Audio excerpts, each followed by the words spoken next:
Hello students, welcome to my YouTube channel Home Education. Today I am going to explain the poem Animals from First Flight book class 10 CBSE board. So are you ready? Listen this explanation very carefully and attentively. तो students इस explanation को सुनते हुए आप मेरे channel home education को subscribe कर लें ताकि आपको क्लास 9 से लेकर क्लास 12 तक सीबीएसई बोर्ड के ग्रामर और लिटरेचर के वीडियोज़ मिलते रहें। तो स्टूडेंट्स बहुत ध्यान से सुनिए, मैं आपको पोएम एनिमल्स एक्सप्लेन कर देता हूँ। इस पोएम को वाल्ट विटमैन ने लिखा है, जो कि बहुत ही फेमस पोएट थे, और इस पोएम को फ्री वर्स में लिखा गया है, यानी इसमें कोई राइमिंग स्कीम नहीं है। The poet tells us that, कवि हमसे कहता है कि he feels more at home with animals than humans, कि वह इंसानों की तुलना में एनिमल्स के साथ ज़्यादा सहज महसूस करता है। एट होम माने होता है सहज महसूस करना। Whom he finds complicated and false, जिन्हें वह बहुत ही जटिल और झूठा पाता है। यानी कवि ये कहना चाहता है कि वह एनिमल्स के साथ ज़्यादा सहज महसूस करता है तुलना में इंसानों के, क्योंकि वह इंसानों में बहुत जटिलताएं और झूठ पाता है। आइए आगे सुने। I think I could turn and live with animals. कवि कहता है, मैं विचार करता हूँ कि मुझे एनिमल्स की तरफ अपना ध्यान आकर्षित कर लेना चाहिए, एनिमल्स की तरफ मुझे मुड़ जाना चाहिए। They are so placid and self content. फिर कवि रीज़न बताता है कि ऐसा उसे करना क्यों चाहिए, क्योंकि जो ये एनिमल्स होते हैं ये बहुत शांत होते हैं। प्लेसिड मीन्स शांत, बहुत शांत होते हैं। सेल्फ कंटेंट और आत्मनिर्भर होते हैं। I stand and look at them long and long. मैं खड़ा होता हूँ और उनकी तरफ मैं देर तक देखता रहता हूँ। They do not sweat and whine about their condition. वे अपनी कंडीशन को लेकर के, वो अपनी स्थिति के बारे में पसीना नहीं बहाते हैं और कराहते नहीं हैं। कवि का कहने का मतलब है कि जो एनिमल्स होते हैं वो अपनी स्थिति को लेकर पसीना नहीं बहाते हैं और कराहते नहीं हैं, और जबकि इंसान ऐसा करते हैं। ये बात समझने लायक है।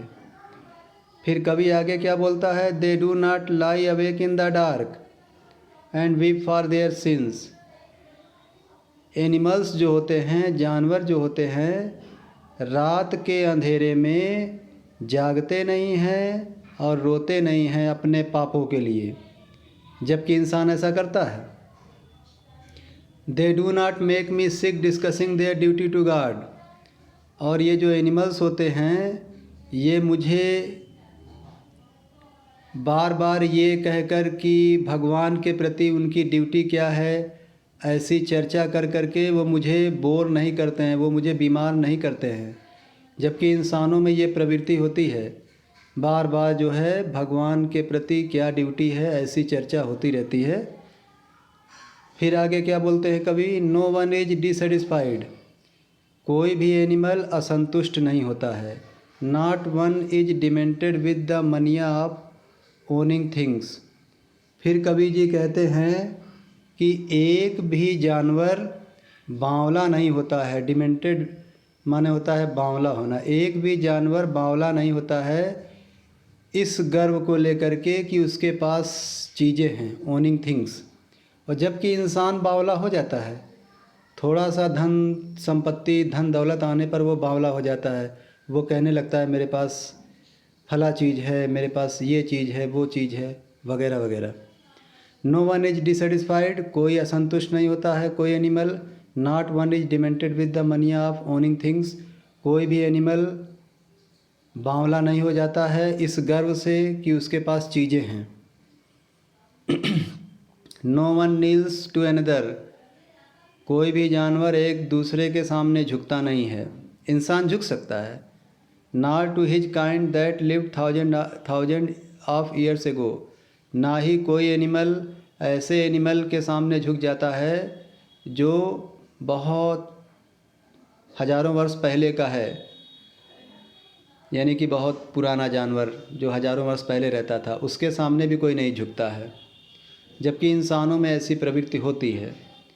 नॉट वन इज रिस्पेक्टेबल और unhappy over the whole earth, पूरी धरती पर एक भी जानवर ना तो सम्मानजनक है और ना ही दुखी है। So they show their relations to me, इसलिए ये एनिमल अपने रिश्ते को मुझे दर्शाते हैं, मुझे दिखाते हैं।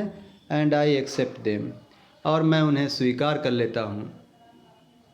दे bring me tokens of myself, वे मुझे मेरी पहचान दिलाते हैं। They evince them plainly in their possessions, और ये जो एनिमल्स हैं ये अपनी भीड़ में अपने आप को बहुत ही प्लेन रूप से प्रकट करते हैं, और जबकि इंसान जो होता है अपने आप को बहुत बढ़ा चढ़ा कर प्रकट करना चाहता है। I wonder where they get those tokens, मुझे आश्चर्य होता है कि ये जो एनिमल्स हैं ये ऐसी पहचान कहाँ से लाए। Did I pass that way huge times ago and negligently drop them, did I pass that way huge times ago, फिर कभी कहता है कि बहुत समय पहले क्या मैं उस रास्ते से गुजरा था। एंड निग्लिजेंटली ड्रॉप देम, और मैंने लापरवाही से वो गुण खो दिए।